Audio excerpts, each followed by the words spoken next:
Henry practically tugged my arm out of its socket to get to the mall Santa.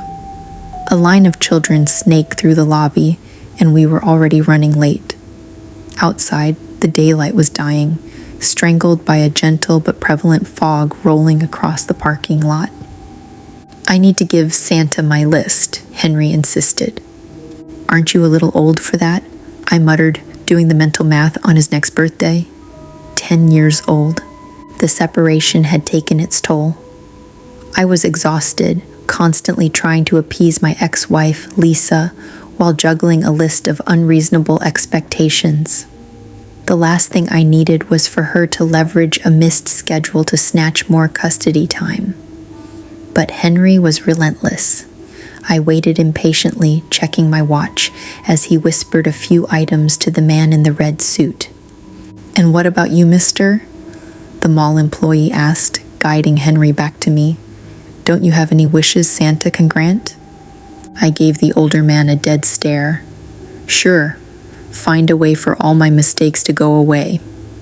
He gave me an odd, lingering look, a look that felt too heavy for a mall employee. Unsettled, I pulled Henry away. My phone was already ringing incessantly. We had missed the first bus. "Come on, grab your things," I snapped at my son. Outside the lobby, I could hear the air brakes of the next bus hissing. I ignored the phone. I didn't want to answer it until we were miles away from snooping eyes. My problems were too often the fodder for gossip, and during the holidays, we were supposed to perform happiness. Keep the image alive, I told myself. We shook off the cold and stepped into the vehicle. The driver greeted us with a traditional "Merry Christmas." I didn't reciprocate.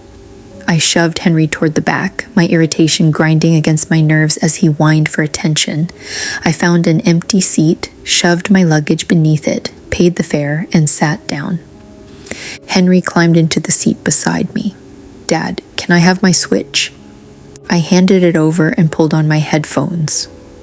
It was a long way to Somerville, and with the weather turning treacherous, sleep would be impossible. The drive was slow, steady, and suffocating. Once Henry was lost in his game, I finally decided to face the music. I called Lisa. She picked up on the 5th ring. "You're late," she hissed immediately. "It's not my fault. The school play ran over and now there's this dreadful fog," I lied. Well, it wasn't a complete lie. Things had simply spiraled. "Listen, I don't need excuses, Dylan," she snapped. "This separation is hard enough without your devil-may-care attitude. You better thank your lucky stars the court ordered 50-50 custody. If it were up to me, Henry would already be here. Lisa, please, I'm trying my best. You know Henry isn't the one who needs to suffer because of our fighting. There wouldn't be any issues if you hadn't decided to sleep around." The accusation hung in the air. I couldn't argue with the truth, but I refused to let my anger show. Henry noticed my voice rising. He tugged at my shirt. Frustrated with his mother, I turned and shouted, "Quit bothering me." Henry's eyes welled with tears. A few passengers shot me dirty looks. Ashamed, I stood up and moved away from my son to finish the call. "Did you seriously just yell at our son?" Lisa demanded. "I am trying to do a million things here," I yelled back. Henry approached me again, needing something, his small hand reaching out.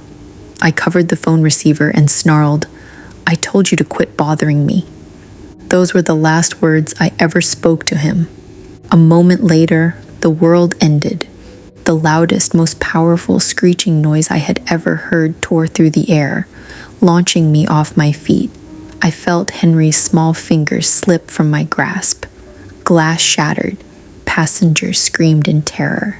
My body slammed against the roof as the bus tumbled end over end off the road. Fire, shrapnel, and smoke filled my vision. I was tossed like a rag doll. The last distinct image I had was a woman desperately reaching for her own child's hand. Then darkness. I awoke to numbness and pain. Fire was spreading inside the overturned hull. Around me, people moaned, crawling through blood and debris. "Henry?" My voice was hardly a whimper amidst the cacophony of screams. I tried to move, frantic to find him, but a sharp agony ripped through me. I looked down. A long metallic pole from the bus frame was sticking straight through my right leg, pinning me to the floor. I lay there, weakly crying out for my son for what felt like hours. No help came.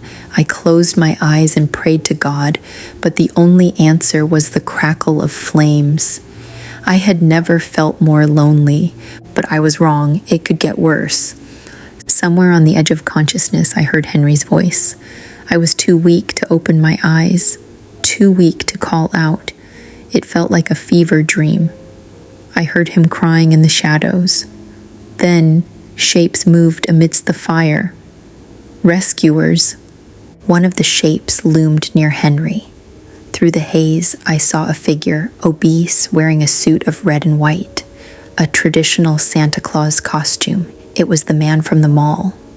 I watched, paralyzed, as the stranger pulled a large sack from behind his back, the kind meant for toys. He reached for Henry. My son yelped. "You're hurting him," I croaked. The newcomer paid me no mind. He let out a weird guttural belly laugh, void of any warmth. He stuffed Henry inside the bag and tied it shut. My son's muffled cries vanished. Panic surged through me. The stranger climbed out of the wreckage with the bag. I tugged at the shrapnel in my leg, screaming, hoping Henry was being saved, but deep down knowing he was being taken. The heat grew unbearable. My last thought was a plea. If I make it out of this alive, I swear I'll be better. Then the pain overwhelmed me and I fell into the black. I woke up on a stretcher. Firefighters had cut the pole from my leg. The cold air hit my face as they carried me toward an ambulance. "Where is Henry?" I rasped, my eyes fluttering. "Remain calm, sir," the rescuer said repeatedly. I tried to sit up. The snowy road was a landscape of carnage. Bodies, survivors, the forlorn looks of those whose lives had just been shattered. A paramedic took my vitals. "Find my son," I begged. "I'm not going to the hospital without him." They promised they would search. As they stabilized my leg, I tried to piece it together. Had the driver fallen asleep? Black ice? Half an hour later, the paramedics returned. Their faces were grim. "Sir, we searched the bus. We found no other survivors." "That's not possible," I insisted, forcing myself up. "I saw a man in a Santa suit rescue him. He's here somewhere." The first responders exchanged an uneasy glance. There was no one near the wreckage matching that description. My heart hammered frantically. They didn't believe me, or worse, they knew something they wouldn't say.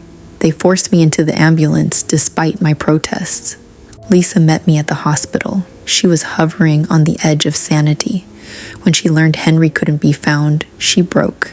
They had to sedate her and place her in the psychiatric ward. I didn't blame her. This was my fault. I was supposed to protect him. That night, God didn't answer my prayers, but something else did. I was drifting off when I heard a heavy thud on the roof, then shuffling footsteps across the tiles. I opened my weary eyes. Something shook near the edge of my room.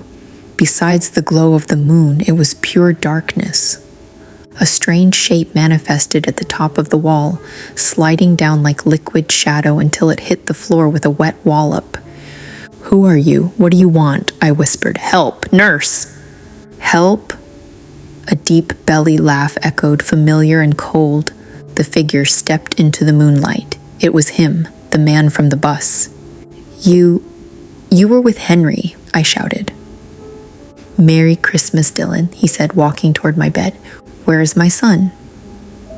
I tried to push the call button, but he swatted my hand away. "Henry is safe and sound at the North Pole," the man answered calmly, "where he will stay, unless you and your former wife prove yourselves worthy of my blessing." "Are you insane? What kind of game is this?" "Precisely what it is, Dylan. A game. You and your beloved have 12 days to play by the rules, successfully complete the rituals, and you get your son. Fail, and he remains in my care forever. Considering how pitiful you've been as a parent, I'd say it's a fair trade. Give him back." "That's no way to speak to Santa," he chided, stroking his beard. "It's no wonder Henry told me his Christmas wish was for Mommy and Daddy to get back together. You are hopelessly unimaginative, treating him like a prize to be bartered in your squabbles." The guilt hit me like a physical weight. "Please, I'll do anything. I can't lose him." Santa gave a wiry, cruel smile. He passed me a note. "A partridge in a pear tree. What is this? Lyrics?" I asked. "Your first task.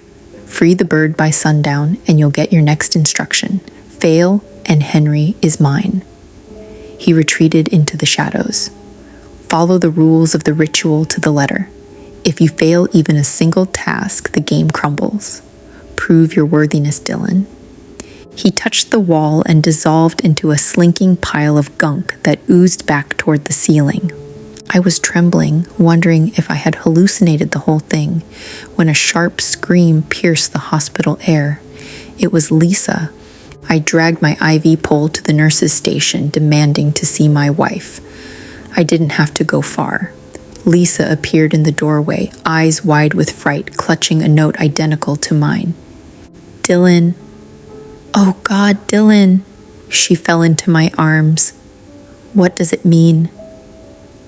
I think we have to play," I whispered. "This is a prank. I'll never forgive you if this is a prank," she sobbed. "It's not. It was the man dressed like Santa. We have to obey the rules." "We need the police," she declared. "And risk losing him entirely? I can't do that, Lisa. I know I don't deserve to be his father, but we have to work together. We have to save him." We met the next day at a park 3 miles from the hospital.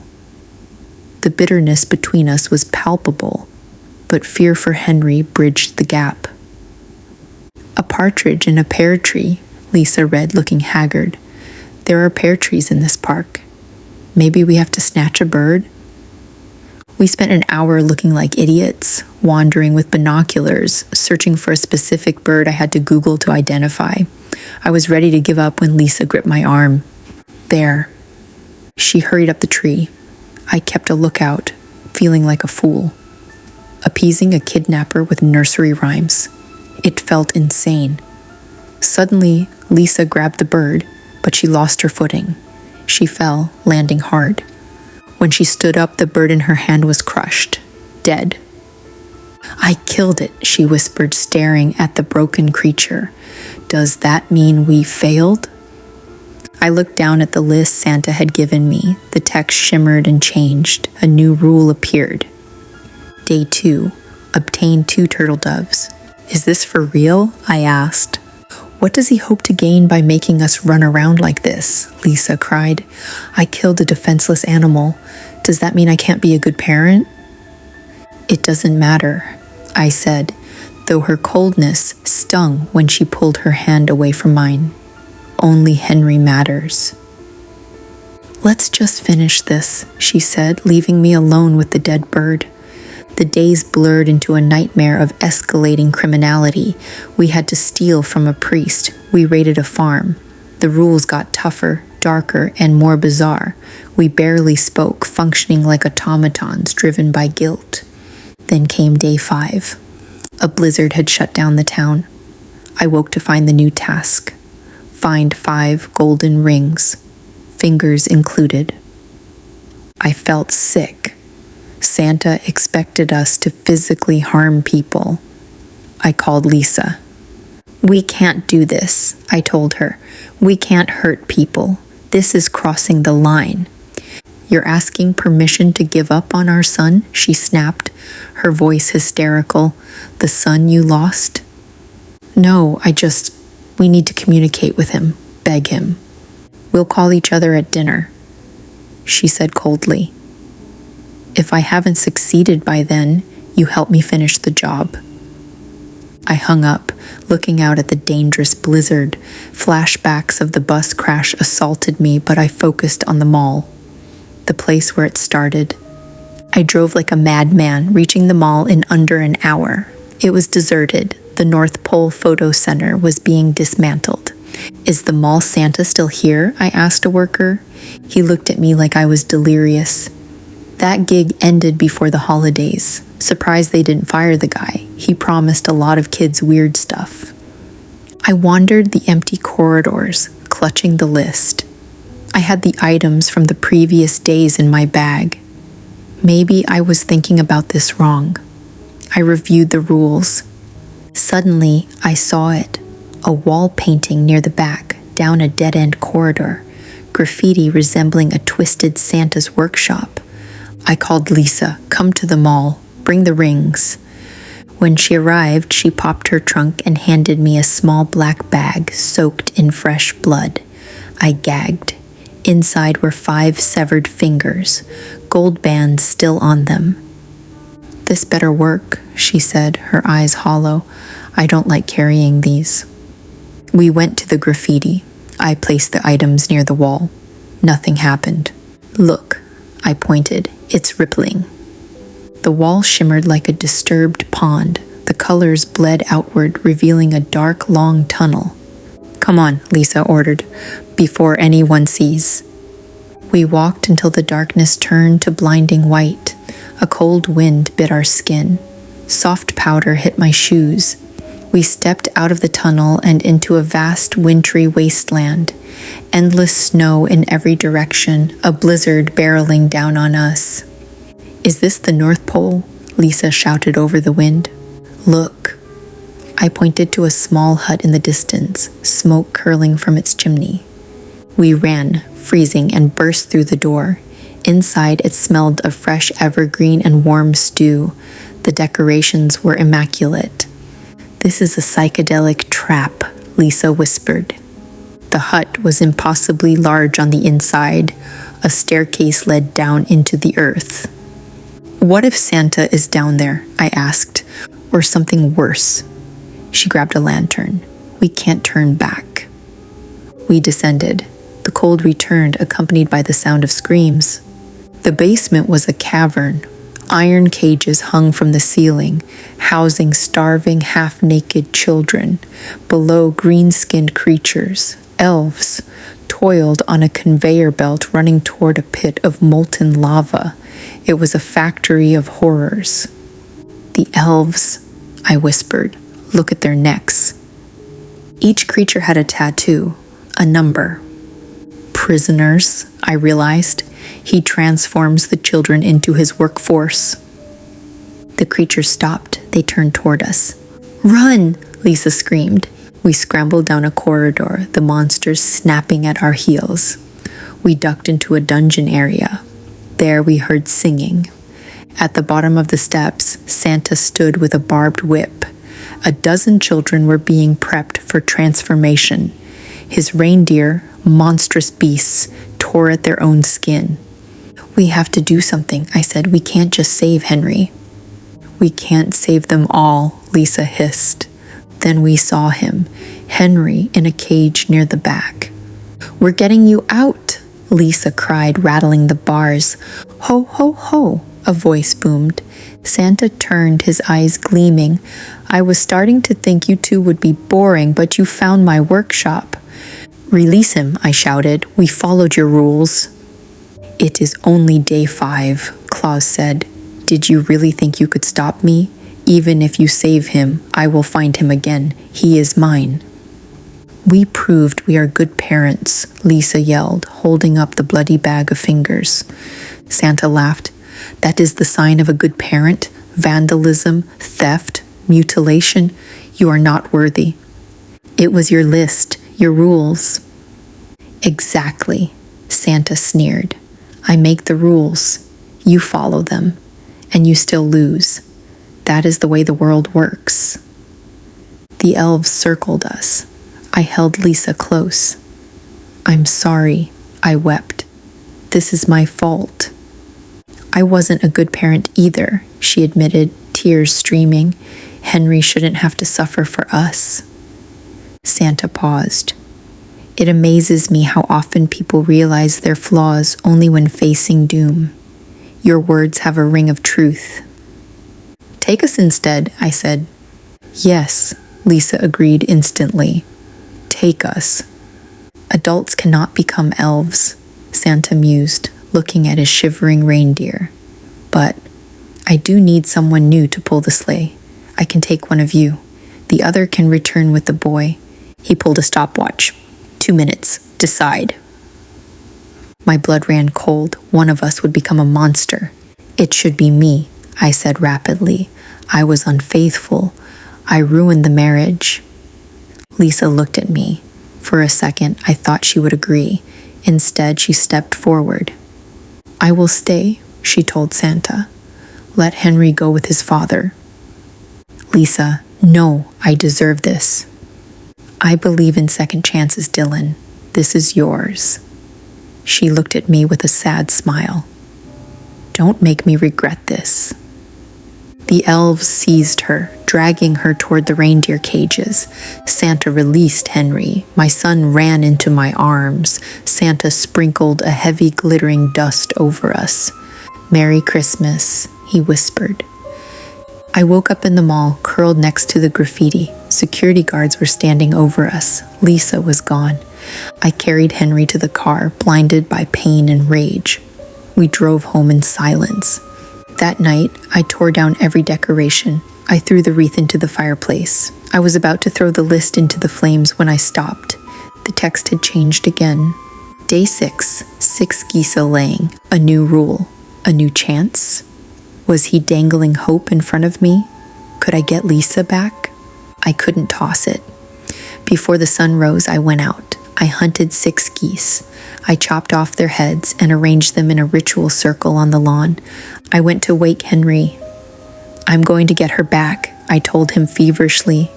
I just have to follow the rules. Henry looked at me, his eyes old and sad. He shook his head. Dad, stop. The rules will just consume you too. I can't lose both of you. But your mother? The only way to win is to let go, he insisted. He took the list from my shaking hands. We walked to the fireplace. Together we watched the paper curl and blacken in the flames. We held each other and cried. We knew what it meant. Lisa was gone. But the ritual had to end. I beg of you, anyone listening to this tale, beware the simple lyrics. Hide. The 12 days of Christmas cannot be finished. I am certain that at the finale only death awaits.